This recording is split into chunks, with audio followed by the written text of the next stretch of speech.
लड़के ने जैसे ही व्हेल का पेट चीरा, वो 3 सेकंड के लिए सन्न रह गया, क्योंकि व्हेल के पेट के अंदर एक लड़की थी जिसके हाथ में तलवार थी। हैरानी की बात तो ये थी कि लड़की अभी भी जिंदा थी, लेकिन इससे स्टर्न और भी बेचैन हो गया, क्योंकि ये लड़की शायद इंसान नहीं थी। इसीलिए उसने जूलियन को उस पर नजर रखने को कहा और खुद कुछ जानकारी जुटाने चला गया। हालांकि जूलियन डरा हुआ था, पर लड़की के उस मासूम चेहरे को देखकर 18 साल से कुंवारा वो लड़का शर्म से लाल होने लगा। वो तो ख्याली पुलाव पकाने लगा कि जब लड़की जागेगी तो वो उसकी पत्नी बनेगी, क्योंकि उसने उसकी जान बचाई थी। अभी वो 11 बच्चों और उनके वर्ल्ड कप जीतने के सपने देख ही रहा था कि तभी लड़की अचानक जाग गई। जूलियन हकलाते हुए उसे बताना चाहता था कि उसने उसे बचाया है, पर लड़की ने उसे बीच में ही टोक दिया। उसने उसका नाम पूछा और जूलियन का नाम जानने के बाद उसने बड़े सम्मान से उसे मास्टर कहा और उससे खुद को एक नाम देने को कहा। तभी जूलियन को एहसास हुआ कि शायद लड़की की याददाश्त चली गई है। उम्मीद भरी नजरों से देख रही उस लड़की के लिए जूलियन सोचने लगा कि क्या नाम सही रहेगा। तभी उसकी नजर बिस्तर के पास लटके ब्रेसलेट पर पड़ी, तो उसने उसका नाम कार्नेलियन रख दिया, क्योंकि उसकी आंखें उस रत्न जैसी थीं। उसे अंदाजा भी नहीं था कि लड़की को नाम देने का ये छोटा सा काम उन दोनों की तकदीर पूरी तरह बदल देगा। तभी स्टर्न भागता हुआ आया और जूलियन को चेतावनी देने लगा कि वो लड़की को कोई नाम न दे, क्योंकि एक पुरानी किताब के मुताबिक वो सील प्रजाति की थी। उन्हें दुनिया भर में अलग अलग जगहों पर कैद किया गया था और उन्हें सिर्फ ताकतवर शक्तियां ही जगा सकती थी। अगर कोई टेमर उन्हें नाम दे दे तो उनके बीच एक अटूट समझौता बन जाता है। दिखने में वो इंसानों जैसी हैं, पर उनकी ताकत इंसानों से कहीं ज्यादा है और वो सिर्फ अपने टेमर की बात मानती है। जब उनका टेमर मर जाता है तो वे फिर से गहरी नींद में सो जाती हैं। लेकिन स्टर्न को आने में बहुत देर हो चुकी थी। जैसे ही उस विशाल तलवार पर बने निशान चमकने लगे, कार्नेलियन ने घुटने टेक दिए और जूलियन को अपना मास्टर मान लिया। स्टर्न बेबसी से इस सच को देख रहा था, जबकि बेचारे जूलियन को बिना वजह सजा मिल गई। और स्टर्न इस बात से हैरान था कि उसने कभी किसी व्हेल के पेट में सील मिलने के बारे में नहीं सुना था।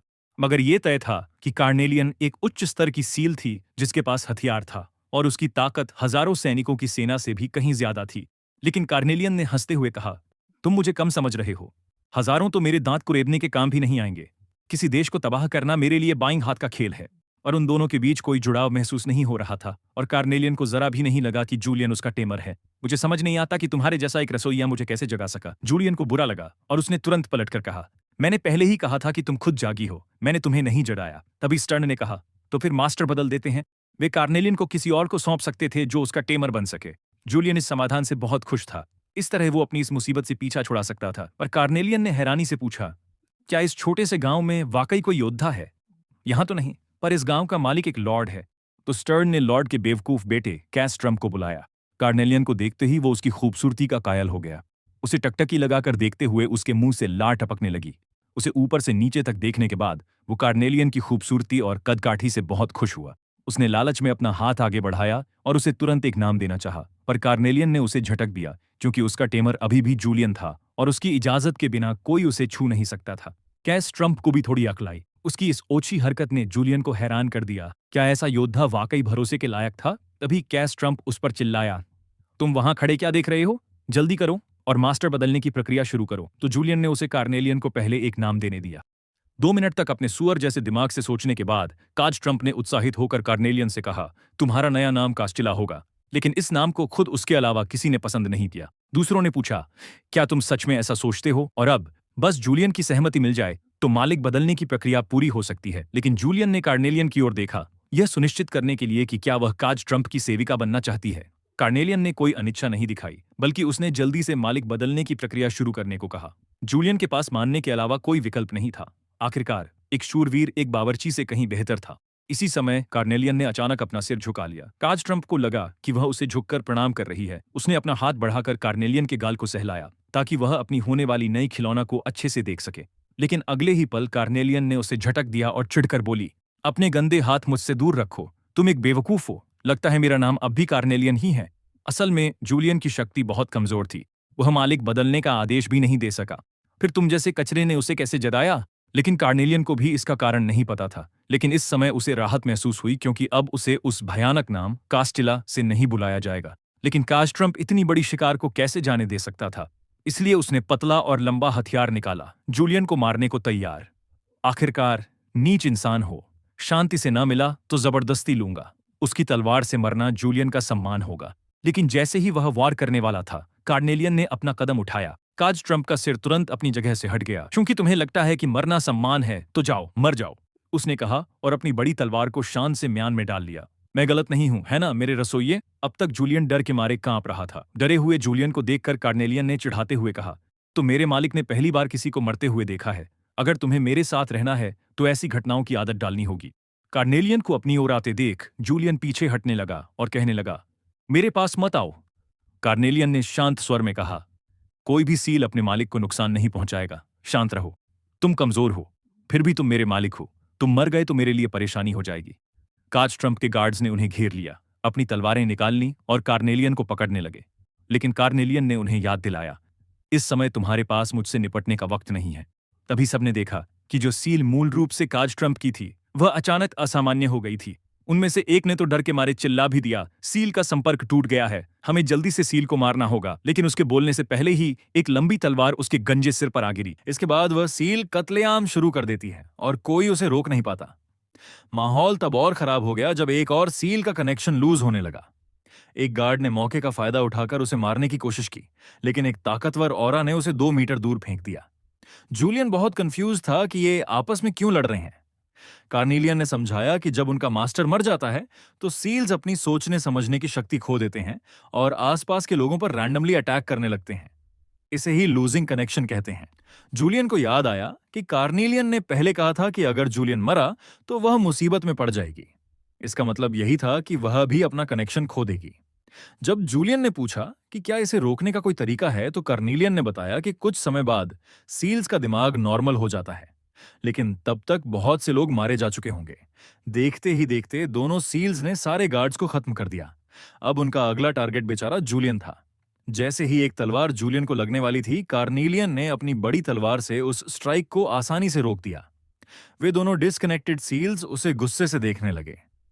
कार्नेलियन ने कहा कि हालांकि वह अपनी ही जाति सील्स से लड़ना नहीं चाहती, लेकिन चूंकि वे उसके मास्टर को मारना चाहते हैं, इसलिए उसके पास उन्हें मारने के अलावा कोई रास्ता नहीं है।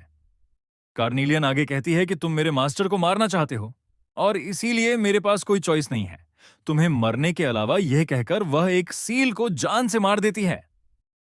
कार्नेलियन ने एक साधारण सोर्ड ड्रॉ तकनीक का इस्तेमाल किया और दूसरी सील को सीधे 2 हिस्सों में चीर दिया। जूलियन यह सब देखकर गहरे सदमे में था।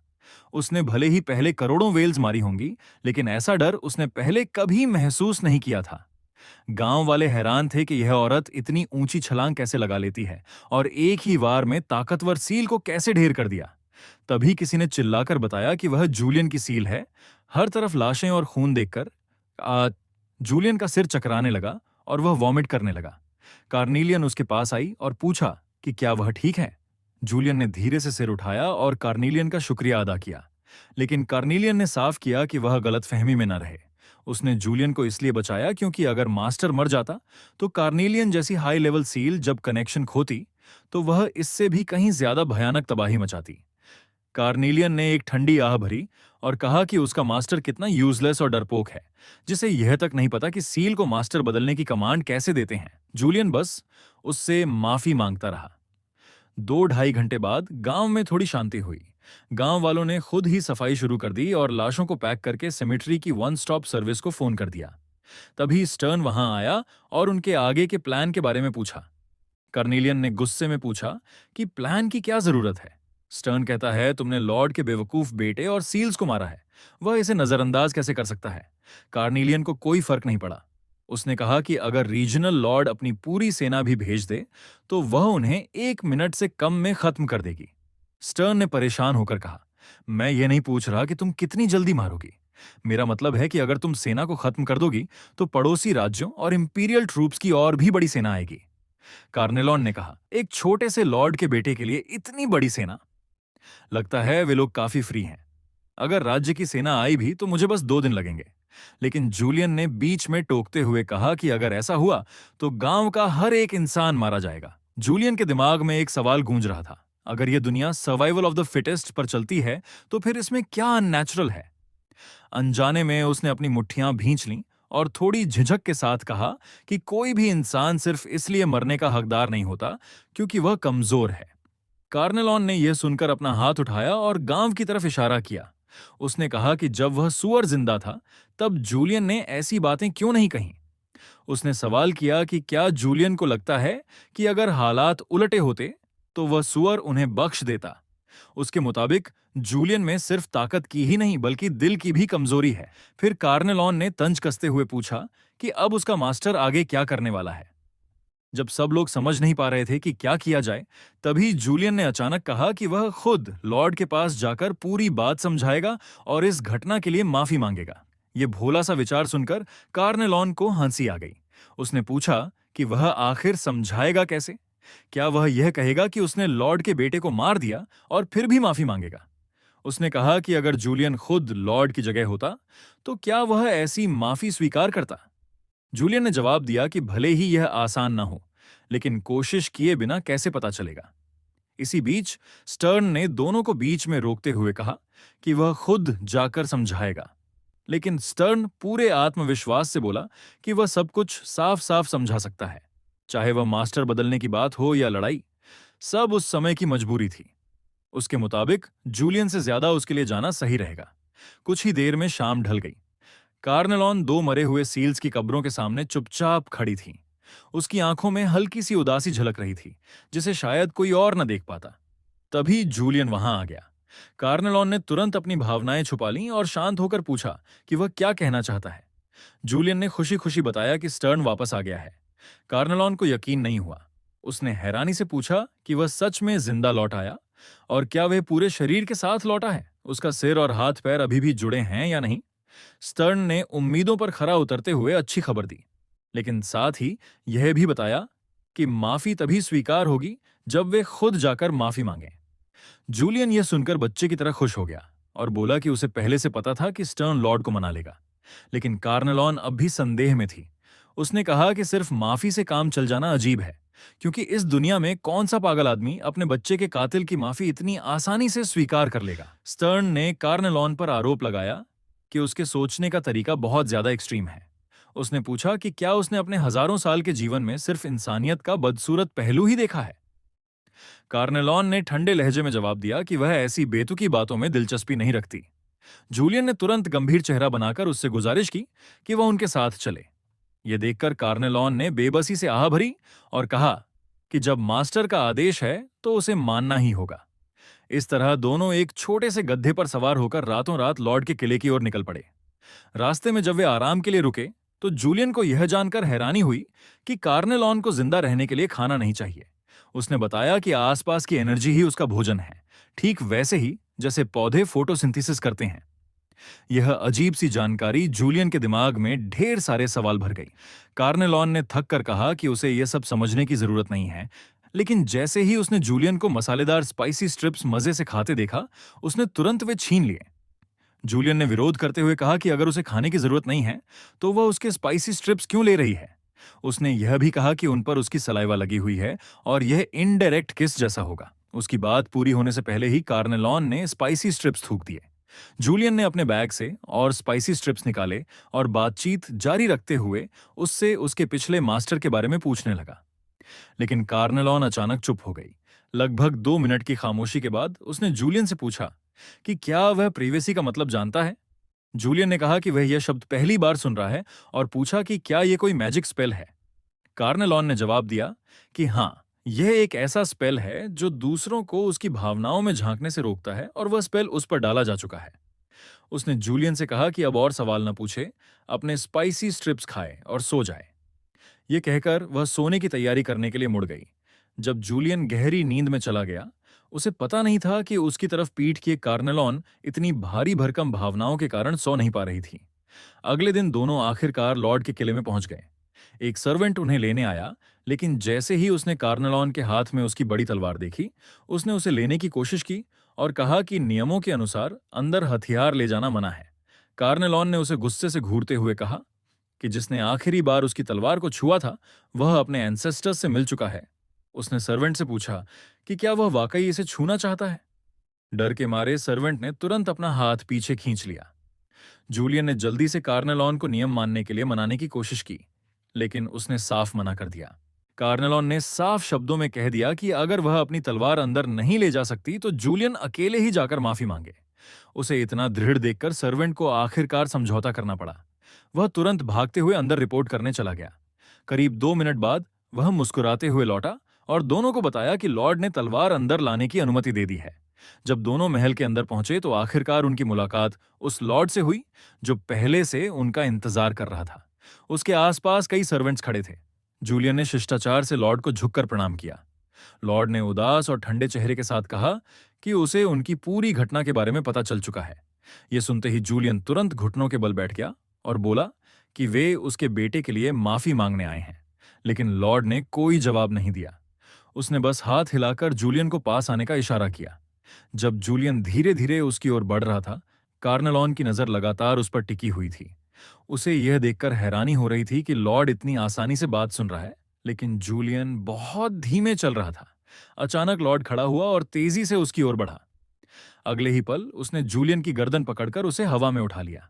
लॉर्ड ने ठंडे स्वर में कहा कि तो यही जूलियन है। इतना कहते ही उसने आदेश दिया। उसके पीछे खड़े सर्वेंट्स ने तुरंत कार्रवाई शुरू कर दी। उन्होंने कार्नेलॉन को घेर लिया और सीलिंग मैजिक डालना शुरू कर दिया। तभी पता चला कि वे सर्वेंट्स असल में भेष बदले हुए मैजिशियंस थे। वे मंत्र पढ़ने लगे। हवा में अचानक चेन्स प्रकट हुईं और कार्नेलॉन को कसकर जकड़ लिया। जैसे जैसे चेन्स टाइट होती गईं, कार्नेलॉन के चेहरे पर दर्द साफ दिखने लगा। इस समय जूलियन और कार्नेलॉन दोनों पूरी तरह लॉर्ड के नियंत्रण में थे। तभी लॉर्ड ने जूलियन को एक ऐसा सच बताया जिसने उसे अंदर से तोड़ दिया। लॉर्ड ने कहा कि स्टर्न ने पहले ही कहा था कि अगर गांव बच सकता है तो बाकी सब ठीक है। और जहां तक जूलियन की बात है, एक अनाथ होकर उसे गांव की परवरिश का कर्ज अपनी जान देकर चुकाना चाहिए।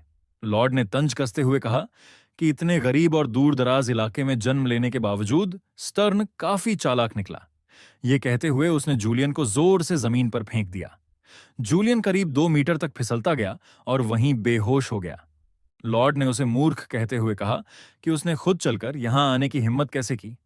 अब लॉर्ड अपने प्लान को पूरा करने ही वाला था, पहले कार्नेलॉन को सील करना और फिर जूलियन की जान लेना। लेकिन तभी कार्नेलॉन का गुस्सा फूट पड़ा। उसने कहा कि उसे पहले से पता था कि यही होने वाला है। उसने ताना मारा कि एक देहाती लॉर्ड की सोच समझना कोई मुश्किल काम नहीं है। लॉर्ड ने अभी भी घमंड में रहते हुए कहा कि सीलिंग पूरी होने के बाद वह सब खत्म कर देगा। लेकिन वह अपनी बात पूरी भी नहीं कर पाया। कार्नेलॉन ने बीच में ही उसे रोक दिया और 2 चेन्स तोड़ दी। उसने ठंडे स्वर में पूछा कि क्या वह इन घटिया चीजों की बात कर रहा है। अगले ही पल उसकी ग्रेट सुडू से जबरदस्त एनर्जी फूट पड़ी और बाकी सारी चेन्स भी टूट गईं। उसने कहा कि इतनी सस्ती तरकीबों से उसे बांधने की कोशिश करना बेवकूफी है। जैसे ही तलवार का सिरा जमीन से टकराया, उस पर उकेरे गए मैजिक अरेज चमक उठे। भयानक ऊर्जा के विस्फोट से आसपास खड़े सारे मैजिशियंस उछलकर दूर जा गिरे और वहीं बेहोश हो गए। यह देखकर लॉर्ड पूरी तरह सन्न रह गया। उसने घबराकर पूछा कि ऐसा कैसे हो सकता है और वह उसकी स्क्रिप्ट के मुताबिक क्यों नहीं चल रही। कार्नेलॉन ने व्यंग्य करते हुए कहा कि क्या उसे अब जाकर समझ आया। उसने कहा कि जब उसके सुअर जैसे बेटे की मौत हुई थी तभी उसे इस अंजाम का अंदाजा हो जाना चाहिए था। फिर भी लॉर्ड ने हार नहीं मानी और तुरंत अपनी सीक्रेट वेपन को बुलाया। लेकिन उसी पल कार्नेलॉन ने अपनी ग्रेट सोर्ड उठाई और लॉर्ड के पीछे अंधेरे कोने की तरफ फेंक दी।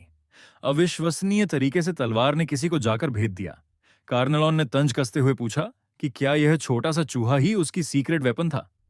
सीक्रेट वेपन के मरते ही लॉर्ड के चेहरे पर असली डर दिखने लगा। कार्नेलॉन ने कहा कि असली मूर्ख अब साफ दिख रहा है। इसके बाद उसने मंत्र पढ़ना शुरू किया।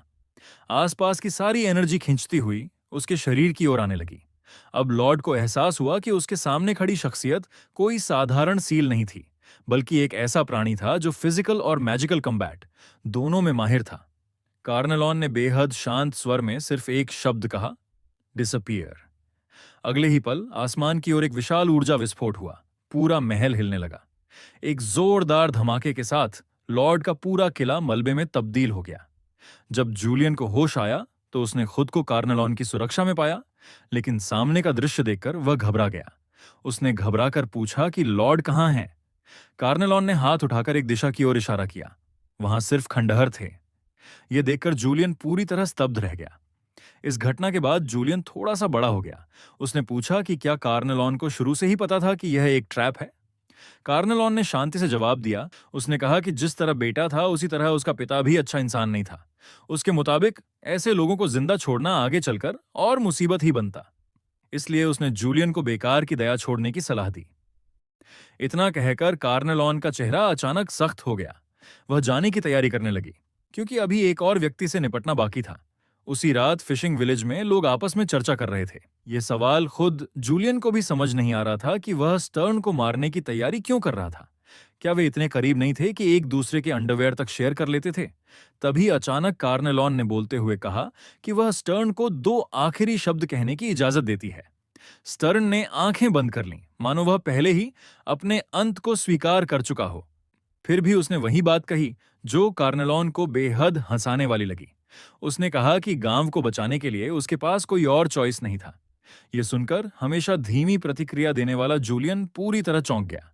उसने कहा कि कार्नेलॉन ने तो यह नहीं कहा था कि वह स्टर्न को मार देगी। उसने यह भी जोड़ा कि स्टर्न के पास भी गांव के लिए ऐसा करने के अलावा कोई रास्ता नहीं था। इस पर कार्नेलॉन ने जूलियन से सवाल किया कि अगर वह स्टर्न की जगह होता तो क्या वह भी यही करता। उसने कहा कि कोई चॉइस नहीं थी, जैसे बहाने सिर्फ अपने गिल्टी कॉन्शियंस को हल्का करने के लिए होते हैं, और यह बेहद घिनौना है। यह सुनकर जूलियन कोई जवाब नहीं दे सका, क्योंकि वह जानता था कि वह ऐसा कभी नहीं करता। लेकिन फिर भी वह नहीं चाहता था कि स्टर्न इस वजह से अपनी जान गंवाए। उसने आगे बढ़कर कार्नेलॉन की ग्रेट सोर्ड को धकेल दिया और अपने मास्टर के रूप में उससे विनती की कि वह स्टर्न को छोड़ दे। लेकिन कार्नेलॉन ने फिर भी अपनी तलवार शर्म से सिर झुकाए खड़े स्टर्न की ओर तान दी। उसने कहा कि इंसानी स्वभाव स्वार्थी होता है। फिर उसने जूलियन से पूछा कि क्या वह उसके प्रीवियस मास्टर्स के बारे में जानने को क्यूरियस नहीं था। उसके मुताबिक इंसानों ने उसका शरीर और उसकी आत्मा बहुत लंबे समय से पहले ही गंदा कर दिया है। फिर वह खुद से यह बात मान लेती है कि शायद इंसानों जैसा बन जाना इतना बुरा नहीं है। अगर इंसान स्वार्थ और पाखंड में जीते हैं तो वह भी मरने से पहले उसी गंदगी में जी सकती है। सीधी भाषा में कहें तो वह लड़की अंदर से पूरी तरह टूट चुकी है। अब उसे खुद को गिरा हुआ मानने में भी कोई डर या शर्म नहीं लगती, क्योंकि इंसानों ने उसे पहले ही ऐसा बना दिया है। जब कार्नेलॉन ने अपने दिल में छुपे इस राज को बाहर निकालते हुए सीक्रेट मैजिक सील को तोड़ा, तो जूलियन ने धीरे से उसका हाथ पकड़ लिया। उसने कहा कि भले ही वह यह न जानता हो कि कार्नेलॉन ने क्या क्या सहा है, लेकिन वह कभी उसके साथ वैसा नहीं करेगा। उसने वादा किया कि वह उसकी मदद करेगा और उससे भरोसा करने को कहा। यह सुनकर कार्नेलॉन कुछ देर चुप रही। फिर उसने बेबस होकर आह भरी, लेकिन अगले ही पल उसका लहजा अचानक बदल गया। उसने कहा कि ठीक है, वह स्टर्न को नहीं मारेगी। फिर व्यंग्य में बोली कि एक मास्टर का सील के सामने इस तरह गिड़गिड़ाना कितना शर्मनाक है। वह तो लगभग एम्बैरेसमेंट से मर ही गई थी। ये बात सुनकर स्टर्न का दिल पछतावे से भर गया और उसने भारी मन से उसका धन्यवाद किया। जूलियन ने भी स्टर्न को माफ करने का फैसला किया। उसने कहा कि वह अब भी यह यकीन नहीं कर पा रहा कि स्टर्न ने उसे धोखा दिया, लेकिन वह मानता है कि स्टर्न सच में गांव के बारे में सोच रहा था। तभी कार्नेलॉन ने अचानक जूलियन से पूछा कि क्या उसने मदद करने की बात कही थी। जूलियन ने जवाब दिया कि उसे ठीक ठीक नहीं पता कि वह क्या कर सकता है, लेकिन जो भी उसकी क्षमता में होगा वह पूरी कोशिश करेगा। इस पर कार्नेलॉन ने उससे मांग की कि वह सबसे पहले नाइट बने। फिर उसे उसके लिए एक रिच और उत्कृष्ट नाइट मोल्ड मास्टर ढूंढना होगा। जूलियन को यह सुनकर अजीब तो लगा, लेकिन उसे यह बात कुछ हद तक रीजनेबल भी लगी। कार्नेलॉन ने दूर देखते हुए कहा कि उन्हें पहले शहर जाना होगा। उसने कहा कि वहां पहुंचने के बाद रास्ते अपने आप निकल आएंगे। तभी स्टर्न ने उन्हें बताया कि अगले दिन एक मर्चेंट शहर लौट रहा है, वे उसकी कैरेज से जा सकते हैं। उसने यह भी वादा किया कि वह उनकी लंबी यात्रा की तैयारी कर देगा, लेकिन कार्नेलॉन ने कोई खास प्रतिक्रिया नहीं दी। वह स्टर्न को एक्नॉलेज किए बिना ही वहां से चली गई। सिर्फ जूलियन ने पीछे मुड़कर देखा, लेकिन स्टर्न शर्म से सिर झुकाए खड़ा रहा। किसी को नहीं पता था कि यह विदाई उन्हें फिर कभी मिलने का मौका नहीं देगी। अगली सुबह कार्नेलॉन ने नए कपड़े पहने। उसे खुद भी अच्छा महसूस हो रहा था, लेकिन वह जूलियन से थोड़ी असंतुष्ट थी। उसने पूछा कि वह इतना सारा सामान क्यों लाया है। जूलियन ने गर्व से कहा कि इंसान सील से अलग होते हैं और उन्हें बहुत सी चीजों की तैयारी करनी पड़ती है। तभी टाप टाप की आवाज के साथ मर्चेंट की कैरेज उनके सामने आकर रुकी। कार्नेलॉन ने मर्चेंट से पूछा कि कहाँ सबसे ज्यादा नाइट्स होते हैं, और यह भी साफ किया कि वे प्रॉपर नाइट्स होने चाहिए। थोड़ी देर सोचने के बाद मर्चेंट ने सुझाव दिया कि वे बेलशेबा जाएं, क्योंकि वहां एक हफ्ते बाद रॉयल ड्यूअल होने वाला था। उसने बताया कि रॉयल ड्यूअल में नाइट्स राजा के सामने लड़ते हैं, जहां वे एक दूसरे को मारकर राजा का ध्यान खींचने की कोशिश करते हैं। ये शब्द मर्चेंट को खुद भी डरा गए, क्योंकि अगर नाइट्स ने यह सुन लिया होता तो बड़ी मुसीबत खड़ी हो जाती। लेकिन कार्नेलॉन को तथाकथित नाइट्स से कोई डर नहीं था। उसने तिरस्कार से कहा कि ज्यादा से ज्यादा क्या होगा, एक तलवार से सब खत्म कर देगी। मर्चेंट माहौल को हल्का करना चाहता था, इसलिए उसने सुझाव दिया कि वे शिप से जाएं। इस तरह वे डुअल शुरू होने से पहले बेलशीबा पहुंच सकते थे। इस तरह कार्नेलॉन और जूलियन मर्चेंट के साथ स्लॉक की ओर बढ़ चले, लेकिन पूरे रास्ते जूलियन का चेहरा बुझा हुआ था। उसने कहा कि उसे उम्मीद नहीं थी कि वह अचानक उस गांव को छोड़ देगा जहां वह पैदा हुआ और बड़ा हुआ था। यह सुनकर कार्नेलॉन भी सोच में पड़ गई। फिर उसने कहा कि जुदाइयां हमेशा बिना बताए आ जाती हैं, लेकिन जूलियन के चेहरे पर फिर से सवालों के निशान आ गए। वह उसकी बात बिल्कुल नहीं समझ पाया। यह देखकर कार्नेलॉन थोड़ी ऑकवर्ड हो गई।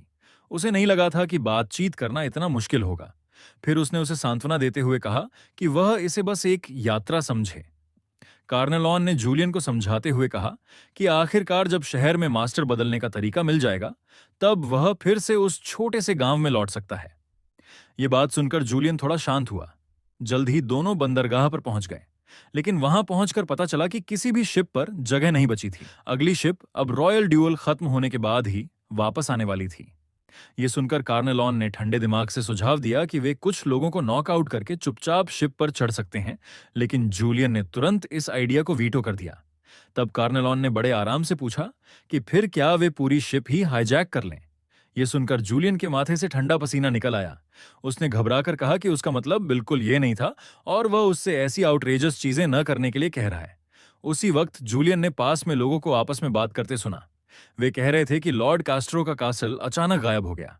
यह सुनते ही जूलियन ने धीरे से कार्नेलॉन से कहा कि उन्हें लो प्रोफाइल रखना चाहिए और चुपचाप यहां से निकल जाना बेहतर होगा। जब दोनों के पास कोई सोल्यूशन नहीं बचा, तभी एक आदमी उनकी ओर बढ़ा। उसने विनम्रता से कहा कि उसने गलती से उनकी बातचीत सुन ली थी और पूछा कि क्या उन्हें बेलशा जाने के लिए शिप चाहिए। उसने बताया कि उनकी शिप पर बेलशा जाने के लिए 2 खाली जगहें हैं। जूलियन जैसे ही हां कहने वाला था, कार्नेलॉन ने उस आदमी को घूरते हुए सवाल किया कि यह कैसे संभव है। उसने कहा कि जब यहां के सारे शिप ओनर्स जगह न होने की बात कर रहे हैं, तो वह उन्हें कैसे चढ़ने दे रहा है। आदमी घबरा गया और बोला कि अगर वे उसकी गुडविल को रिजेक्ट करते हैं तो वह कुछ नहीं कर सकता। तभी जूलियन ने बीच में हस्तक्षेप किया और कहा कि उन्हें रॉयल ड्यूअल शुरू होने से पहले बेलशा पहुंचना है। उसने पूछा कि क्या वे पहले शिप देख सकते हैं।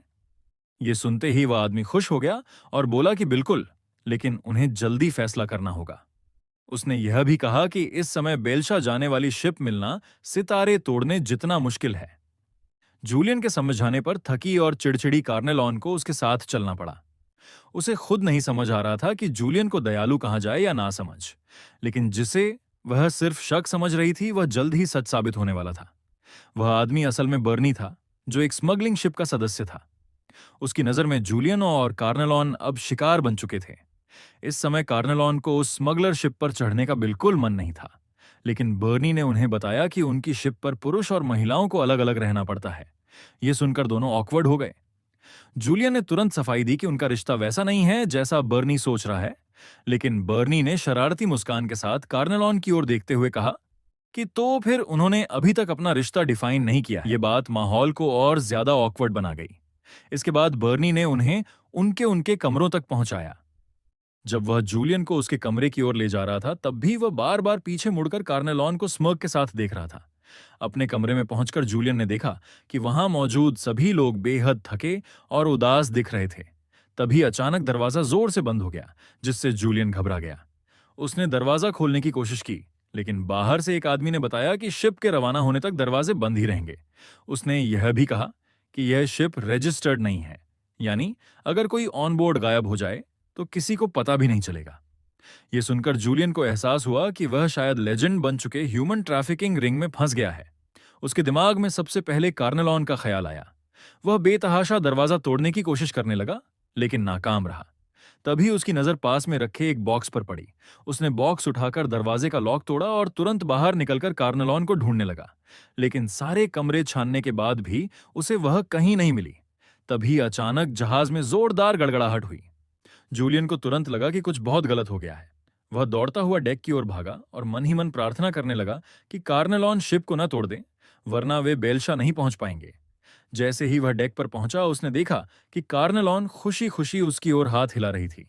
उसने मजाक में कहा कि उसे उम्मीद नहीं थी कि उसका मास्टर इतना साहसी निकलेगा कि दरवाजा तोड़कर भाग आएगा। उसने यह भी पूछा कि क्या वह उसे बचाने आया है। जूलियन ने तुरंत कहा कि वह उसे रोकने आया है। यह सुनकर कार्नेलॉन को चोट लगी। उसने पूछा कि क्या जूलियन को सच में लगता है कि वह शिप को डिस्ट्रॉय कर देगी। फिर उसने साफ किया कि उसे बस कुछ अजीब लगा था। जांच करने पर उसे लगा कि ये लोग ह्यूमन ट्रैफिकर्स हो सकते हैं, इसलिए उसने कार्रवाई कर दी। तभी बर्नी भीड़ से घिसटता हुआ बाहर आया और चिल्लाकर कहा कि वे लोग ह्यूमन ट्रैफिकर्स नहीं हैं। उसी समय कैबिन से वे लोग भी बाहर आ गए, जिन्हें छिपाकर लाया जा रहा था। लेकिन कार्नेलॉन को धन्यवाद देने के बजाय वे लोग उल्टा उन पर आरोप लगाने लगे। उन्होंने कहा कि वे कितने निर्दयी हैं और उन्होंने क्रू के साथ क्या कर दिया। यह अचानक हुआ आरोप कार्नेलॉन को समझ में नहीं आया। फिर सच सामने आया। असल में बर्नी और उसका क्रू इन लोगों को कॉन्ट्राबैंड की तरह दिखा रहे थे। वे उनसे बहुत कम फेयर लेते थे और चुपचाप उन्हें बेलशा ले जाते थे। ऐसा इसलिए क्योंकि एम्पायर ऑफ बेलशेबा में गरीब लोगों की स्क्रीनिंग बहुत सख्त थी। सच्चाई जानकर जूलियन और कार्नेलॉन दोनों को गिल्ट महसूस हुआ। लेकिन किस्मत अच्छी थी कि बर्नी ने बात को ज्यादा नहीं बढ़ाया। आखिरकार उसने खुद भी उन्हें पहले कुछ नहीं बताया था।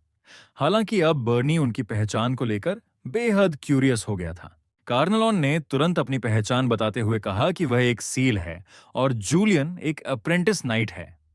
उसने खास तौर पर जोर देकर कहा कि जूलियन सिर्फ एक अप्रेंटिस नाइट है जो किसी जरूरी काम से बेल शेबा जा रहा है। उसने बर्नी की ओर देखकर कहा कि जैसा वह देख सकता है, यह नाइट थोड़ा बेवकूफ जरूर लगता है, लेकिन उसकी ताकत असली है। लेकिन तभी बर्नी ने बीच में टोकते हुए कहा कि क्या उन्हें नहीं पता कि रॉयल ड्यूअल के समय नाइट्स के लिए स्पेशल शिप्स तैयार की जाती हैं, जहां उन्हें फ्री प्राइवेट रूम्स और हर तरह का हाई एंड क्विजीन मिलता है। यह सुनकर कार्नेलॉन पूरी तरह चौंक गई। उसने कहा कि यह तो बहुत ही अच्छा डील है और अगर उसे पहले पता होता तो वह शुरू से ही जूलियन को प्रॉपर नाइट बनाकर ले आती। तभी बर्नी ने दोनों को याद दिलाया कि उनकी शिप पर ऐसी कोई सुविधा नहीं है और जो हंगामा उन्होंने मचाया है उसकी कीमत उन्हें चुकानी पड़ेगी। जूलियन ने जल्दी से समझाया कि उसने सारा पैसा पहले ही फेयर में खर्च कर दिया है। यह सुनकर बर्नी ने सिर तिरछा किया और मुस्कुराया। उसने कहा कि अगर उनके पास पैसे नहीं हैं तो वे कोई दूसरा तरीका आजमा सकते हैं। 2.5 घंटे बाद जूलियन पूरी गंभीरता से एक बड़े बर्तन में कुछ पका रहा था। वहीं कार्नेलॉन सर्विस वेटरेस बन चुकी थी। क्रू के लोग मजे से वेल लेग्स खा रहे थे। कार्नेलॉन उन्हें धीरे खाने की सलाह देते हुए कह रही थी कि अगर वेल खत्म हो गई तो वह और पकड़ लाएगी। काफी देर बाद जाकर कार्नेलॉन को आराम करने का मौका मिला। क्रू मेंबर्स आपस में बात कर रहे थे कि उन्होंने बहुत समय बाद इतना स्वादिष्ट खाना खाया है।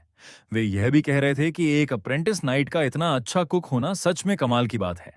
यह सुनते ही कार्नेलॉन गुस्से से भर गई। उसने कहा कि जूलियन बाकी चीजों के साथ साथ खाना नहीं बना सकता, बल्कि खाना बनाना ही एकमात्र चीज है जो वह कर सकता है। फिर उसने खुद को शांत किया और बर्नी से पूछा कि क्या इतना सब उनकी गलती की भरपाई के लिए काफी है। लेकिन बर्नी ने साफ मना कर दिया और कहा कि यह अभी भी काफी नहीं है। कार्नेलॉन गुस्सा होने ही वाली थी कि बर्नी ने खुशी खुशी कहा कि खाने पीने के बाद थोड़ा एंटरटेनमेंट भी जरूरी होता है। इसके बाद सब लोग कार्नेलॉन के साथ आर्म रेसलिंग करने लगे। हालांकि साफ था कि वे खुद मुसीबत मोल ले रहे थे। 2.5 दिन बाद शिप आखिरकार बेलशेबा पहुंच गई। बर्नी से विदा लेकर दोनों बस्लिंग मार्केट डिस्ट्रिक्ट में पहुंचे। जूलियन पहली बार किसी बड़े शहर में आया था, इसलिए वह हर चीज को बड़े हैरानी से देख रहा था। वह चारों तरफ नए नजारों में इतना खो गया कि यह कार्नेलॉन को चिढ़ाने लगा। उसने उसे फिर से याद दिलाया कि उसे नाइट की तरह बिहेव करना है। आखिरकार बर्नी ने कहा था कि यहाँ नाइट्स को फ्री में खाना पीना मिलता है, लेकिन जूलियन ने उसकी बात सुनी ही नहीं। अचानक उसने आगे की ओर इशारा करते हुए हैरानी से देखा। वहां एक बीस्ट मैन खड़ा था, कैसा प्राणी जिसे जूलियन ने पहले कभी नहीं देखा था। यह देखकर कार्नेलॉन नाराज हो गई। उसने कहा कि जब वह बात कर रही हो तो जूलियन को ध्यान से सुनना चाहिए। फिर उसने खुद को संभालते हुए धैर्य से उसे समझाया, क्योंकि यह जूलियन का पहली बार किसी ऑर्क को देखना था। उसने बताया कि ऑर्क्स दूसरी रेसेस में से एक हैं। वे शुरू में इतने शांत स्वभाव के नहीं थे, लेकिन इंसानों ने उन्हें पकड़कर ट्रेन कर दिया। और सिर्फ ऑर्क्स ही नहीं, इंसानों ने बहुत पहले फेरीज, केव जायंट्स और दूसरी रेसेस को भी पकड़कर स्लेव की तरह इस्तेमाल करना शुरू कर दिया था। यह सुनकर जूलियन अचानक रुक गया। उसे लगा कि इंसान बहुत ज्यादा क्रूर हो गए हैं। तभी अचानक पूरी सड़क कांपने लगी। आसपास के लोग घबरा गए और चिल्लाने लगे कि लॉर्ड कुद्रो आ रहा है। अगले ही पल एक विशाल एलिफेंट जूलियन की ओर बढ़ा। सब लोग डर के मारे घुटनों पर बैठ गए। सिर्फ जूलियन ही बेवकूफी में खड़ा रह गया। ये बात कुद्रो को बेहद नागवार गुजरी। उसकी नजर में जैसे तैसे लोग उसके सामने झुकने के लायक थे, इसलिए उसने एलिफेंट को आदेश दिया कि जूलियन को कुचल दिया जाए। लेकिन जोरदार धमाके के बावजूद एलिफेंट का पैर नीचे नहीं आया। वह एक ही हाथ से कार्नेलॉन द्वारा रोका गया था। एलिफेंट डर से कांप उठा, क्योंकि यह ताकत किसी इंसान की नहीं हो सकती थी। अगले ही पल कार्नेलॉन ने अपनी ग्रेट सोर्ड उठाई। ऊंची छलांग लगाई और एक ही वार में एलिफेंट को 2 टुकड़ों में काट दिया। मर्चेंट कुदरो डर के मारे जमीन पर गिर पड़ा। उसका चेहरा आतंक से भरा हुआ था। कार्नेलॉन ने अपने बिखरे हुए बाल ठीक किए और ठंडे स्वर में पूछा कि कौन सा नीच मर्चेंट एक नाइट का रास्ता रोकने की हिम्मत करता है। जूलियन उसे याद दिलाने ही वाला था कि वह नाइट नहीं है, लेकिन कार्नेलॉन ने उसे तुरंत चुप रहने का इशारा किया, क्योंकि सामने वाला भी एक नाइट था। मर्चेंट बुरी तरह कांप रहा था। उसे समझ नहीं आ रहा था कि कोई नाइट जानबूझकर उसका रास्ता क्यों रोकेगा। तभी एक ग्रेट स्वॉर्ड उसकी ओर तान दी गई। कार्नेलॉन ने उसे मूर्ख मर्चेंट कहकर डांटा और पूछा कि किसने उसे उस घटिया मुंह से बोलने की इजाजत दी। जूलियन खुद को बेहद बेबस महसूस कर रहा था। उसे समझ नहीं आ रहा था कि हालात इस मोड़ तक कैसे पहुंच गए। वहीं दूसरी ओर कार्नेलॉन को यह सब बेहद मजेदार लग रहा था। फिर उसने ठंडे अंदाज में कहा कि किस्मत अच्छी है कि उसका नाइट उससे अलग है और काफी उदार दिल का है। उसने मर्चेंट से कहा कि वह दया की भीख मांगे। अगर वह घुटनों पर बैठ गया तो शायद उसका नाइट उसकी जान बख्श दे। लेकिन कुड्रो ने न तो माफी मांगी और न ही झुकने का इरादा दिखाया। इसके बजाय उसने कार्नेलॉन पर आरोप लगाया कि उसने तब हमला किया जब वह पूरी तरह डिफेंसलेस था और यह बेहद नीच हरकत थी।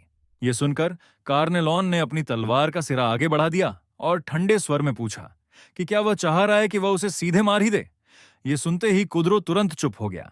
फिर उसने जहरीली नजर से जूलियन को घूरा और कहा कि वह उसे ड्यूअल के लिए चुनौती देता है। उसने ऐलान किया कि 3 दिन बाद रॉयल ड्यूअल ग्राउंड्स पर वह जूलियन का इंतजार करेगा। ये कहते हुए वह बेहद दयनीय हालत में वहां से भाग निकला। भागते हुए वह लगातार चिल्ला रहा था कि वे भागने की हिम्मत न करें। यह नजारा देखकर कार्नेलॉन जोर से हंस पड़ी। उसने कहा कि वह कितना बेवकूफ लग रहा था, लेकिन जूलियन पूरी तरह डर गया था। उसके दिमाग में यही चल रहा था कि अगर ड्यूअल हुआ तो उसका क्या होगा। कार्नेलॉन ने उसे शांत करते हुए बताया कि कुदरो जिस ड्यूअल की बात कर रहा है वह असल में सील्स के बीच की लड़ाई होती है, इंसानों की नहीं। यह कहकर उसने अपनी ग्रेट सोर्ड वापस रख ली। खुद को गंदगी में लिपटा दे कार्नेलॉन ने सोचा कि उन्हें पहले रहने की जगह ढूंढनी चाहिए और अच्छे से साफ सुथरा होना चाहिए। लेकिन यह बात सुनकर जूलियन घबरा गया, क्योंकि उसकी जेबें उतनी ही खाली थीं जितना उसका चेहरा। इस पर कार्नेलॉन ने तंज भरे लहजे में कहा कि उसके जैसे रूथलेस वॉन्डरिंग नाइट के रहते क्या उन्हें सच में पैसे खर्च करने की जरूरत है। इसके बाद वे शहर के इकलौते इन में पहुंचे। जैसे ही वे अंदर गए, लोगों ने उन्हें पहचान लिया। हर तरफ फुसफुसाहट होने लगी कि कुदरो आज लगभग अपनी जान गंवा बैठा था। इनके स्टाफ ने बेहद सावधानी से उनका स्वागत किया और कहा कि वे उन्हें पूरी तरह आरामदायक सेवा देंगे। जूलियन कुछ कहने ही वाला था कि कार्नेलॉन ने उसे हल्का सा घूंसा मार दिया। वह अपने छोटे पैर की उंगली से भी समझ सकती थी कि वह फिर से यह कहने वाला है कि वह नाइट नहीं है। फिर उसने पूरे नाटकीय अंदाज में उसका साथ देते हुए कहा कि कितना भयानक है सर नाइट, क्या उसकी चोट फिर से खुल गई है। अगले ही पल उसने दांत पीसते हुए फुसफुसाया कि उसने उसे नाइट बनने का नाटक करने को कहा था और अगर उसने एक बार और मना किया तो अंजाम बुरा होगा। ये कहते हुए उसने मुस्कुराते हुए स्टाफ से चेक इन जल्दी करने को कहा और दूसरी तरफ जूलियन की गर्दन दबाकर उसे चुप रखा। इसके बाद दोनों अपने कमरे में पहुंचे। कमरे में आते ही जूलियन परेशान सा दिखा। उसने झिझकते हुए पूछा कि क्या एक ही कमरा शेयर करना इनकन्वीनियंट नहीं होगा। उसका शर्माया हुआ चेहरा देखकर कार्नेलॉन हंस पड़ी। उसने कहा कि उसे उम्मीद नहीं थी कि जूलियन के दिमाग में ऐसे डार्क थॉट्स होंगे। उसने याद दिलाया कि शिप पर भी वह ऐसा ही बर्ताव कर रहा था। उसने उसे मूर्ख बताते हुए कहा कि एक सील से अलग रहने की सोच ही गलत है। उसके मुताबिक एक नाइट के लिए सील उसकी सोर्ड और शील्ड जैसी होती है, जिसे हमेशा अपने पास रखना चाहिए। यह कहकर कार्नेलॉन किसी चीज को ढूंढने लगी। 2.5 घंटे बाद जूलियन उपकर एक सेब खा रहा था। तभी उसे एक सुस्त और आरामदेह आवाज सुनाई दी। उसने देखा कि कार्नेलॉन नहाकर बाहर आई थी और आराम से स्ट्रेच कर रही थी। जूलियन का चेहरा तुरंत लाल हो गया। जूलियन ने पूछा कि उसके कपड़े ऐसे क्यों लग रहे हैं। तभी पता चला कि अंदर के कपड़ों को कार्नेलॉन ने मॉडिफाई कर दिया था। उसने कहा कि वह पुराना स्टाइल उसे बिल्कुल सूट नहीं करता और वह काफी अनोखी सोच वाली है।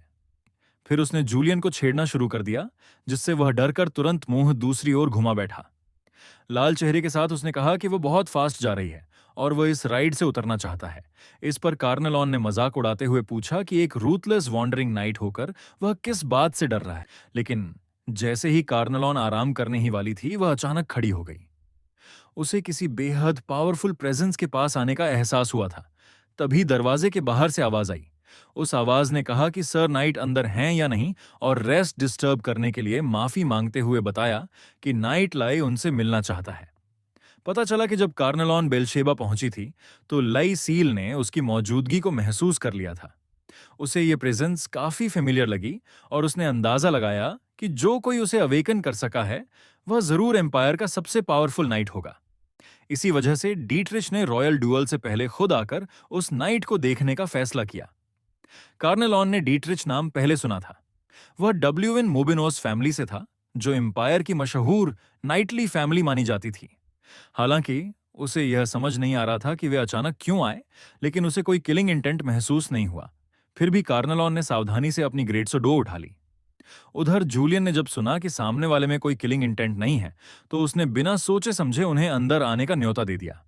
ये देखकर कार्नेलॉन चौंक गई, लेकिन तब तक उसे रोकना बहुत देर हो चुकी थी। किस्मत से अंदर आए दोनों लोग बेहद शालीन थे। उन्होंने साफ साफ बताया कि वे बस उस मशहूर नाइट से मिलने आए हैं। कार्नेलॉन की कोचिंग की बदौलत जूलियन ने थोड़ी झिझक के साथ स्वीकार किया कि वही वह नाइट है। हालांकि सच्चाई यह थी कि वह किसी भी एंगल से पावरफुल नाइट नहीं लग रहा था। यह बात कार्नेलॉन ने तुरंत नोटिस कर ली। आखिरकार जूलियन एक पूरा कंट्री बम्पकिन लग रहा था जिसे नाइटली एटिकेट का बिल्कुल भी ज्ञान नहीं था। कार्नेलॉन ने पूरी शांति से कहा कि उसका मास्टर किसी भी देश से नहीं जुड़ा है, वह सिर्फ एक फ्री नाइट इन ट्रेनिंग है, इसलिए वह अपने फैमिली नेम को जाहिर करने में बहुत सतर्क रहता है। जूलियन ने तुरंत बात संभालते हुए दोनों को बैठने के लिए इनवाइट किया और आराम से बात करने को कहा। लेकिन जूलियन की यह जल्दीबाजी लाई के शक को और गहरा कर गई। अब उसे पूरा यकीन हो गया था कि ये दोनों कुछ न कुछ छिपा रहे हैं। लाई की नजर कार्नेलॉन की तलवार पर पड़ी। वह तलवार न सिर्फ भारी और भद्दी लग रही थी, बल्कि उसमें धार भी नहीं थी। आम तौर पर लोग सोचते कि ऐसी तलवार में कोई किलिंग पावर नहीं हो सकती, लेकिन वही तलवार सुअरों को मार सकती थी और एक ही वार में हाथी को भी दो हिस्सों में काट चुकी थी। ये बात जूलियन को भी बहुत क्यूरियस कर गई। उसने सोचा कि क्या तलवार की किलिंग पावर स्टैंस और फुटवर्क से तय होती है। इस पर कार्नेलॉन ने गंभीर स्वर में कहा कि असली धार तलवार में नहीं, उसे पकड़ने वाले के दिल में होती है। उसने कहा कि सबसे तेज ट्रेजर सोर्ड भी अगर उसे चलाने वाले का दिल कमजोर हो तो वह पत्ते तक नहीं काट सकती। और उसके लिए सबसे जरूरी बात यही है कि उसकी तलवार में धार नहीं है। ऐसे में वह उसे गले लगाकर सो सकती है। गर्मियों में यह बहुत कूल भी रहती है। उस तलवार का नाम भी बेहद कूल था, मैड सोर्ड मिस्टल। कार्नेलॉन महसूस कर सकती थी कि लाई को यह नाम काफी पसंद आया है। तभी लाई और उसकी सील आगे बढ़े और दोनों को फॉर्मल तरीके से ग्रीट किया। उन्होंने ड्यूअल के दौरान सावधान रहने की सलाह दी। कार्नेलॉन ने हंसते हुए जवाब दिया कि सावधान रहने जैसा कुछ नहीं है। उसके लिए यह छोटा सा मुकाबला वार्म अप भी नहीं माना जा सकता। असल में पिछली रात की गैदरिंग में वे सब साथ बैठकर पी चुके थे और उसी दौरान दोस्त बन गए थे। नशे में धुत कार्नेलॉन लगभग जूलियन के फेक नाइट होने का राज खोल ही देती, लेकिन किसी तरह बात संभल गई। जब मुकाबला शुरू हुआ, कार्नेलॉन ड्यूलिंग ग्राउंड्स में उतर गई, जबकि जूलियन और कुद्रो व्यूइंग स्टैंड्स में बैठे रहे। कुद्रो की सील का नाम था गशाक। वह एक मोटा सा आदमी था जिसके शरीर से भयानक बदबू आ रही थी। वह बदबू कार्नेलॉन को इतनी असहनीय लगी कि उसके चेहरे पर साफ नफरत झलक गई। यही एक्सप्रेशन गशाक को गुस्सा दिलाने के लिए काफी था। उसने पहला हमला करते हुए अपनी कुल्हाड़ी को पूरी ताकत से कार्नेलॉन की तरफ पटक दिया। धूल का गुबार उठा, लेकिन जब धूल बैठी तो कार्नेलॉन वहां थी ही नहीं। वह सीधे गशाक के पीछे खड़ी थी। उसने तंज कसते हुए कहा कि क्या वह अपने मास्टर की नकल कर रहा है। उसकी चालें बेहद धीमी हैं। गशाक ने गुस्से में पीछे की तरफ कुल्हाड़ी घुमाई, लेकिन फिर भी वार खाली गया। कार्नेलॉन उछलकर हवा में गई, 2.5 समरसॉल्ट लगाए और बेहद आसानी से जमीन पर उतर आई। लेकिन ऑडियंस को यह पसंद नहीं आया। वे चिल्लाने लगे कि भागती ही मत रहो, सीधे लड़ो। कुछ लोग कहने लगे कि उन्होंने सुना था वह हाई लेवल सील है, लेकिन शायद वह सिर्फ अफवाह थी। उन्हें यह नहीं पता था कि कार्नेलॉन लड़ना नहीं चाह रही थी, बल्कि सामने वाले की बदबू से परेशान थी और उसके पास जाना नहीं चाहती थी। गशाक ने फिर से हमला किया। इस बार कार्नेलॉन ज्यादा दूर नहीं हटी। उसने हल्का सा साइड स्टेप किया और पलटकर गशाक के पीछे एक कैजुअल विप किक मार दी। वह साधारण सी किक गशाक को जमीन पर फेंकने के लिए काफी थी। कार्नेलॉन ने कहा कि वह भाग नहीं रही थी, बस उसकी बदबू के कारण दूरी बना रही थी। यह सुनकर गशाक और भड़क गया। वह कुल्हाड़ी उठाकर हवा में कूदा और पूरी ताकत से नीचे वार किया, लेकिन कार्नेलॉन ने सिर्फ एक हाथ से वार रोक लिया। उसने शांति से कहा कि क्या उसे सच में लग रहा था कि वह उसे हरा सकता है। फिर उसने हल्का सा झटका दिया और गशाक की कुल्हाड़ी उड़ गई। अगले ही पल गशाक घुटनों के बल बैठ गया और सरेंडर कर दिया। कार्नेलॉन ने अपनी सोर्ड सीधे उसके दिल की तरफ तान दी। उसने कहा कि वह सिर्फ इसलिए दुख झेल रहा है क्योंकि उसने गलत मास्टर को फॉलो किया। यह सुनते ही गशाक कांपने लगा। उसे लगा कि अब वह मरने वाला है, लेकिन कार्नेलॉन ने एरो वापस रख ली। उसने कहा कि ऐसे खत्म करना बहुत बोरिंग होगा, उन्हें एक शानदार एंडिंग चाहिए। अगले ही पल कार्नेलॉन ने मैजिक चांट करना शुरू कर दिया। एक विशाल एनर्जी ब्लास्ट सीधे आसमान की तरफ गया। पूरा स्टेडियम रोमांच से भर गया। लोग हैरान थे कि वह हाई लेवल मैजिक भी इस्तेमाल कर सकती है, लेकिन चांट खत्म होते ही आसमान से अनगिनत फायरबॉल्स गिरने लगे। कार्नेलॉन खुद चौंक गई। उसने कहा कि यह उसका जादू नहीं है। फायरबॉल्स बिना किसी भेदभाव के पूरे ड्यूलिंग ग्राउंड्स पर गिर रहे थे। लोग दहशत में इधर उधर भागने लगे, लेकिन केओस इतना बढ़ चुका था कि भाग पाना मुश्किल हो रहा था। ठीक उसी वक्त एक विशाल बैरियर उभरा। इकरस समय पर पहुंच गया था और उसने सबको बचा लिया। इससे लोगों को भागने का समय मिल गया। तभी नाइट लाई चिल्लाई कि एनिमी कंट्री ने सरप्राइज अटैक कर दिया है। ये कहते हुए वह तुरंत बैटल में कूद पड़ी और जल्दी ही हालात काबू में ले आई। लेकिन उसका अगला फैसला सीएल इकरस को चौंका गया। उसने फैसला किया कि गिरे हुए सिटी वॉल्स को वह अकेले संभालेगी। उसने इकरस को एनिमी की एयर स्ट्राइक्स रोकने का आदेश दिया, क्योंकि सीज वेपन्स को रोकने के लिए उसका डिफेंसिव बैरियर जरूरी था। इकरस के पास मजबूरी में मानने के अलावा कोई रास्ता नहीं था, लेकिन वह नाइट लाई की सेफ्टी को लेकर बेहद चिंतित था। इकरस ने उसकी वेपन्स को डिफेंसिव मैजिक से एन्चांट कर दिया। अपने हाथ में एन्चांटेड हथियार को देखते हुए लाई ने इकरस को आदेश दिया, अगर मैं मर जाऊं तो किसी और मास्टर को ढूंढ लेना। वॉर में क्या हो जाए कोई नहीं जानता, और जब कोई व्यक्ति अनस्टेबल स्टेट में होता है तो उसे रोक पाना नामुमकिन हो जाता है। इकरस ने अनिच्छा से अपनी आंखें बंद की, सिर झुकाकर सम्मान प्रकट किया और फिर तेजी से अपने बैटलफील्ड की ओर निकल पड़ा। नाइट लाई ने सामने फैले बैटलफील्ड को देखा। उसकी आंखों में कोई हिचक नहीं थी, केवल डिटर्मिनेशन थी। बिना देर किए वह सपोर्ट देने के लिए आगे बढ़ गई। इसी दौरान कर्नेलॉन बिल्कुल आराम से स्नैक्स खा रही थी। तभी जूलियन ने अचानक पूछा कि लेडी लाई ने उनकी हेल्प लेने से मना क्यों कर दिया। बात यह थी कि ड्यूलिंग ग्राउंड्स पर कर्नेलॉन ने पहले ही उन एनिमी फोर्सेस को आसानी से निपटा दिया था जो बीच में चार्ज करके आ गए थे। उसे इस बात से बहुत गुस्सा आया था कि उन्होंने उसका ड्यूल खराब कर दिया। इसी वजह से उसने नाइट लाई से पूछा था कि क्या उसे हेल्प चाहिए, लेकिन सबको हैरानी हुई जब लाई ने हेल्प लेने से साफ मना कर दिया। लाई ने बताया था कि वह लिस्बेल की नाइट है और अपनी सिचुएशन खुद संभाल सकती है। उसने सबको पहले इन में रिट्रीट करने को कहा था, क्योंकि इनर सिटी अभी के लिए सेफ थी। इस पर कार्नेलॉन ने समझाते हुए कहा था कि नाइट्स वे लोग होते हैं जो जिस चीज की प्रोटेक्शन करते हैं उसके लिए अपनी लाइफ तक दांव पर लगा देते हैं। लेकिन वह यह भी कह चुकी थी कि जूलियन एक फ्री नाइट है। फ्री नाइट वे होते हैं जो अपनी प्रिंसिपल्स किसी कंट्री पर अप्लाई नहीं करते। कार्नेलॉन ने आगे कहा था कि यह या तो नैरो माइंडेड हार्ट हो सकता है या फिर नाइटहुड का एक अलग वे। किसी फ्री नाइट से अपने कंट्री की हेल्प करने को कहना ऐसा है जैसे उससे यह कहना कि वह थोड़ी देर के लिए अपनी प्रिंसिपल्स को साइड में रख दे। इसके बाद कार्नेलॉन का टोन बदल गया था। उसने कहा था कि बिना स्ट्रेंथ के इन्वॉल्व होना हेल्प नहीं, बल्कि सिर्फ इंटरफेरेंस होती है। यह सुनकर जूलियन फ्रस्ट्रेशन में अपना सिर झुका सका। उसे देखकर कार्नेलॉन मुस्कुराई और बोली कि उसके पास एक सुपर स्ट्रॉन्ग सील है जो उसकी एबिलिटीज से बिल्कुल मैच नहीं करता। यह सुनते ही जूलियन डिसबिलीफ में वाइड आइड हो गया।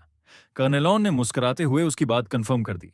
इसी समय बैटलफील्ड पर नाइट लाई के ज्वाइन करते ही सिचुएशन जल्दी कंट्रोल में आ गई, लेकिन थोड़ी दूरी पर एक फिगर लाई को चुपचाप देख रहा था। उसके मन में था कि लाई बिल्कुल नहीं बदली, पहले भी फ्रैजाइल दिखती थी और अब भी, लेकिन अंदर से इनक्रेडिबली स्ट्रांग थी। उस फिगर ने अपनी सोर्ड निकाली और लाई पर चार्ज कर दिया। लाई की सिक्स्थ सेंस ने तुरंत डेंजर महसूस किया। उसने पलटकर अपनी सोर्ड से अटैक रोकने की कोशिश की। वह व्यक्ति मुस्कुराया और बोला कि बहुत समय बाद मुलाकात हो रही है। लाई ने दोनों हाथों से सोर्ड पकड़ी, पूरी ताकत से ब्लॉक किया और गुस्से में बताया कि वह जैरेड है। उसने यह भी कहा कि उसकी सोर्ड पॉइजन से कवर्ड है। फिर भी लाई ने डॉज नहीं किया। उसने सोर्ड की जगह अपने आर्म से अटैक रोका, क्योंकि उस समय केवल वही जैरेड को रोक सकती थी। अगर फाइट लंबी होती तो सिचुएशन और खराब हो जाती। इसीलिए लाई ने ब्लॉक करने के बजाय अपनी सोर्ड जोर से जैरेड के किडनी में थ्रस्ट कर दी। यह अटैक पूरी तरह सक्सेसफुल नहीं हुआ और केवल सुपरफिशियल डैमेज हुआ। फिर भी जैरेड शॉक्ड था। उसे उम्मीद नहीं थी कि लाई उसे मारने के लिए खुद को सैक्रिफाइस कर देगी। इस बीच पॉइजन तेजी से फैलने लगा। लाई का बॉडी हिल नहीं पा रहा था। जैरेड ने मौका देखकर फेटल ब्लो देने की तैयारी की। लेकिन जैसे ही वह आगे बढ़ा, उसके सील ने डर के साथ उसे अप्रोचिंग डेंजर के बारे में वार्न किया। अगले ही पल कुछ भारी चीज जोर से जैरेड के सामने आकर गिरी। जब डस्ट साफ हुई तो दो फिगर्स दिखाई दी। कार्नेलॉन अपनी ग्रेट सोर्ड पकड़े खड़ी थी और कह रही थी कि क्या दो ग्रोन अप्स मिलकर एक ही व्यक्ति पर हमला करना कुछ ज्यादा नहीं हो गया। कार्नेलॉन को देखकर लाई बहुत सरप्राइज थी। उसे उम्मीद नहीं थी कि वॉन्डरिंग नाइट जूलियन हेल्प करने आएगा। कार्नेलॉन ने सोर्ड उठाते हुए कहा कि अब वह इस बैटल को एंड करेगी। कार्नेलॉन को देखते ही करीना शॉक्ड रह गई, क्योंकि उसके सामने वही एनिमी खड़ा था जिसने उसके प्रीवियस मास्टर को मारा था। गुस्से में करीना चिल्लाई कि वह उसे मार देगी और अपनी फिस्ट से अटैक कर दिया। लेकिन कार्नेलॉन ने अपनी ग्रेट सोर्ड से उसे आसानी से ब्लॉक कर लिया और कहा कि यह ग्रीटिंग थोड़ी ज्यादा रफ नहीं है क्या? जब कार्नेलॉन ने करीना को ध्यान से देखा तो उसे कुछ जाना पहचाना लगा। उसने करीना को पीछे धकेलते हुए पूछा कि क्या उसे याद है कि उसने पहले क्या किया था। जैसे ही करीना फिर से अटैक करने वाली थी, जैरेड ने उसे रोक दिया। कार्नेलॉन के आ जाने से उसकी प्लान्स पूरी तरह डिसरप्ट हो चुकी थीं और अब उनकी साइड टैक्टिकल डिसएडवांटेज में थी। इसलिए जैरेड ने तुरंत बैटल अबैंडन करने का फैसला किया। लेकिन करीना रिवेंज छोड़ना नहीं चाहती थी। इस पर जैरेड ने सख्ती से पूछा कि क्या वह उसके ऑर्डर्स डिसोबे करना चाहती है और क्या वह एक सील के रूप में मरना चाहती है। मजबूर होकर करीना को जैरेड का कमांड मानना पड़ा। जाते हुए उसने कार्नेलॉन को नफरत भरी नजर से देखा और कहा कि वह जल्दी उसे ढूंढने आएगी। कार्नेलॉन ने बेपरवाही से जवाब दिया कि वह तब तक तैयार होकर इंतजार करेगी। जैरेड अपने लोगों के साथ चला गया और इसी के साथ यह बैटल समाप्त हो गई। जब जैरेड वापस हेमन के मिलिट्री कैंप पहुंचा तो कमांडर ओनील ने गुस्से में उससे पूछा कि उसने अपना प्रॉमिस क्यों नहीं निभाया। ओनील ने कहा कि उनकी साइड एनिमी की डिफेंसेस तोड़ने ही वाली थीं। इस पर जैरेड ने ठंडे लहजे में जवाब दिया कि प्रॉमिस तो ओनील ने खुद तोड़ा था। उसने बताया कि लाई और इकरस के अलावा वहां एक और सील मौजूद था और वह हाईएस्ट लेवल सील था। यह सुनकर ओनील पूरी तरह शॉक्ड रह गया। उसने डिसबिलीफ में पूछा कि क्या इसका मतलब यह है कि लाइजनबेल के पास लाई जितना पावरफुल एक और नाइट मौजूद है। जैरेड ने यह सुनते ही उसे डांटते हुए कहा कि वह वाकई बेकार है, क्योंकि वह एनिमी की कॉम्बैट स्ट्रेंथ तक को ठीक से ग्रास्प नहीं कर पाया। तब ओनील को एहसास हुआ कि जिस रूथलेस वॉन्डरिंग नाइट की अफवाहें थीं, शायद उसने लाइजनबेल के प्रति वफादारी की शपथ ले ली है। इस पर जैरेड ने साफ कह दिया कि अब कॉन्ट्रैक्ट रद्द हो चुका है। उसने तंज कसते हुए कहा कि ओनील यह अफवाह फैला सकता है कि श्योर विक्ट्री उसी की वजह से बर्बाद हुई। आखिर वीक लोगों को शेखी बघारने का मौका भी न मिले तो यह उनके साथ बहुत क्रूल हो जाएगा। इधर दूसरी ओर लाई अब डेंजर से बाहर थी, लेकिन पॉइजन को पूरी तरह क्योर करने के लिए उसे जल्द से जल्द रॉयल सिटी लौटना जरूरी था। मगर जो बात उसे सबसे ज्यादा परेशान कर रही थी वह यह थी कि जैरेड उसके सामने एनिमी मर्सिनरी बनकर क्यों आया। उसके दिमाग में यह बात घूम रही थी कि सिर्फ 2.5 साल पहले ही जैरेड उससे उसके बच्चों की बात कर रहा था। तभी दरवाजे पर नॉक हुई और उसकी सोच टूट गई। कुछ लोग फ्रूट बास्केट लेकर लाई से मिलने आए थे। उन्होंने बताया कि उन्हें लिस्बेल की रॉयल सिटी जाना होगा, क्योंकि हिज मैजेस्टी उन 2 लोगों का आभार प्रकट करना चाहते थे जिन्होंने बेलशेबा की रक्षा की थी। इसी बीच जूलियन ने अचानक कन्फेशन किया कि वह नाइट नहीं है, बल्कि सिर्फ एक कुक है जो वेल्स को मार सकता है। नाइट लाई को यह सुनकर कोई सरप्राइज नहीं हुआ। उसने कहा कि वह यह पहले ही गेस कर चुकी थी, लेकिन लिस्बेल के लिए उसकी हेल्प एक अनडिनाइबल फैक्ट है। कार्नेलॉन ने भी साइड से सलाह दी कि उसे प्रेज एक्सेप्ट करनी चाहिए, क्योंकि उसे जरूर एक बड़ा रिवॉर्ड मिलेगा। इसके बाद कार्नेलॉन ने लाई से पूछा कि ऐसा लग रहा है कि वह और जैरेड एक दूसरे को पहले से जानते हैं। उन्होंने डेथ मैच जैसा फाइट किया, लेकिन ऐसा नहीं लगा कि वे सच में एक दूसरे को मारना चाहते थे। लाई को गहरी सोच में डूबा देख कार्नेलॉन ने जल्दी से कहा कि अगर वह अनकंफर्टेबल है तो इस बारे में बात करना जरूरी नहीं है। फिर पता चला कि लाई और जैरेड का मास्टर अलग अलग थे, लेकिन वह दोनों एंगेज्ड रह चुके थे। इसी दौरान जूलियन यह सोच रहा था कि वे एनिमीज कैसे बन गए। तभी कार्नेलॉन ने अचानक एक डेंजरस प्रेजेंस महसूस की। इकरस तुरंत लाई की प्रोटेक्शन के लिए आगे बढ़ गया। अगले ही पल विंडो टूटने लगी। कार्नेलॉन ने तुरंत जूलियन को पकड़कर डॉज किया, जबकि इकरस ने तेजी से एक प्रोटेक्टिव शील्ड डिप्लॉय कर दिया। तभी जैरेड अपने सील के साथ सामने प्रकट हुआ। उसने कहा कि वह हिसाब चुकता करने आया है और लाई से स्वॉर्ड उठाने को कहा। जैसे ही कार्नेलॉन मदद के लिए आगे बढ़ने वाली थी, एक फिस्ट अचानक उसकी ओर आया। वह मुश्किल से डॉज कर पाई, फिर भी उसका फेस इंजर्ड हो गया। करीना बिना रुके अटैक करती रही और कार्नेलॉन को कमरे से बाहर धकेल दिया।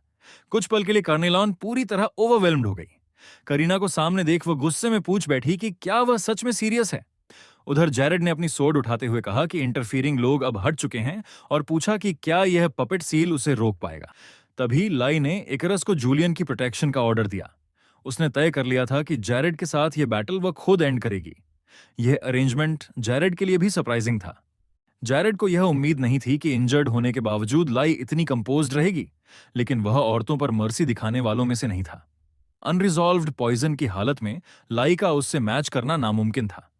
जैरेड ने ताना मारते हुए कहा कि नाइट लाई आज यहीं मरेगी। फिर भी वह फाइनल ब्लो देने में हिचक रहा था। हाथी हुई लाई को देखकर उसने उसका मजाक उड़ाया और कहा कि अब वह कितनी हेल्पलेस दिख रही है और ब्लू रैप्टर टाइटल का यह कितना वेस्ट है। यह कहते हुए उसने फिर से अटैक किया और लाई के हाथ से वेपन गिर गया।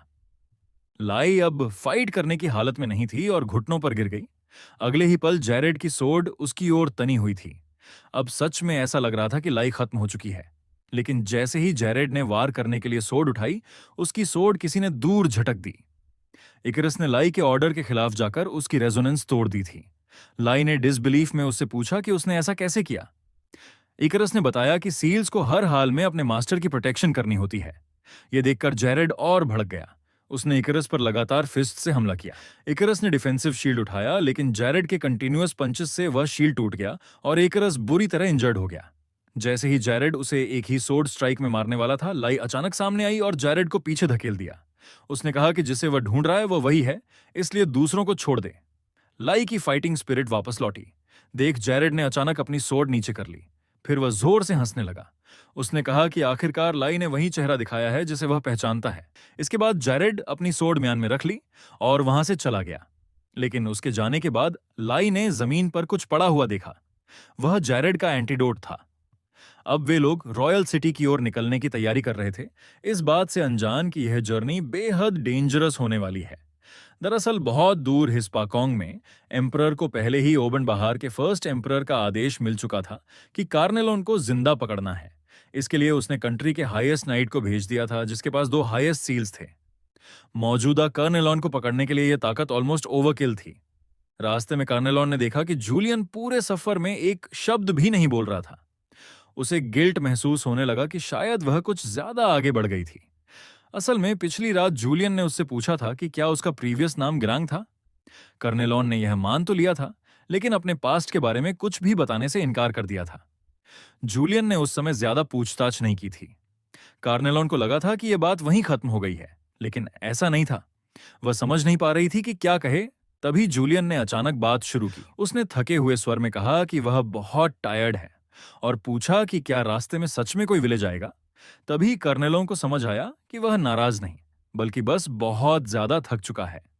उसने तुरंत आगे की ओर इशारा करते हुए कहा कि विलेज सिर्फ 2.5 किलोमीटर दूर है और वह मरने से पहले वहां जरूर पहुंच जाएगा।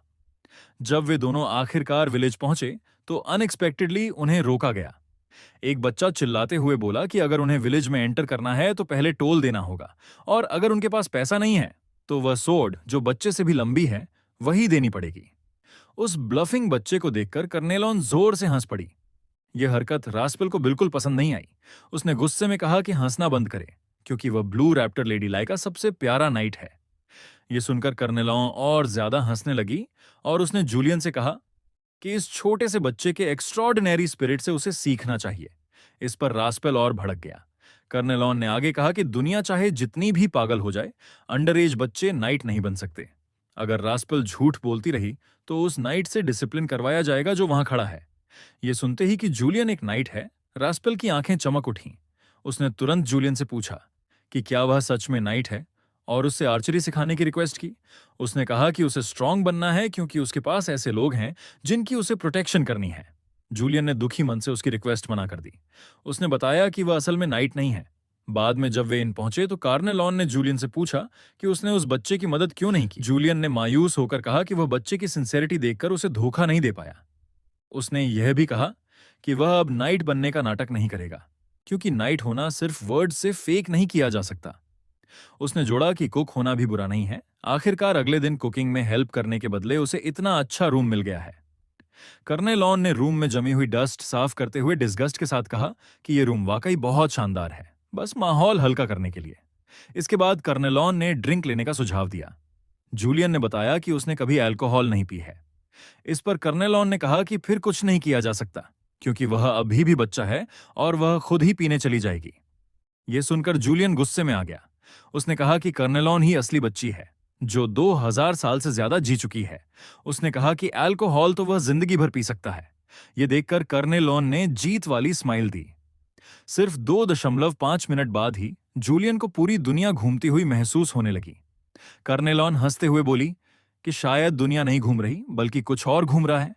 इस पर जूलियन ने तुरंत जवाब दिया कि वह सही कह रही है, दुनिया नहीं घूम रही, बल्कि कर्नेलॉन घूम रही है। यह कहते ही वह सीधे बार काउंटर पर मुंह के बल गिर पड़ा। उसने कहा कि अब कुछ भी घूम नहीं रहा। कार्नेलॉन ये सोचकर अफसोस कर रही थी कि जूलियन की अल्कोहल टॉलरेंस कितनी खराब है। तभी एक आदमी उसके पास आया और उसे हिट ऑन करने लगा। कार्नेलॉन ने उसे सीधे गेट लॉस्ट कह दिया, लेकिन वह आदमी नहीं गया और उसने अपनी लीरस हैंड आगे बढ़ा दी। यह देखकर कार्नेलॉन ने उसे मर्डरस इंटेंट से घूरा। आदमी डर गया और तुरंत पीछे हट गया।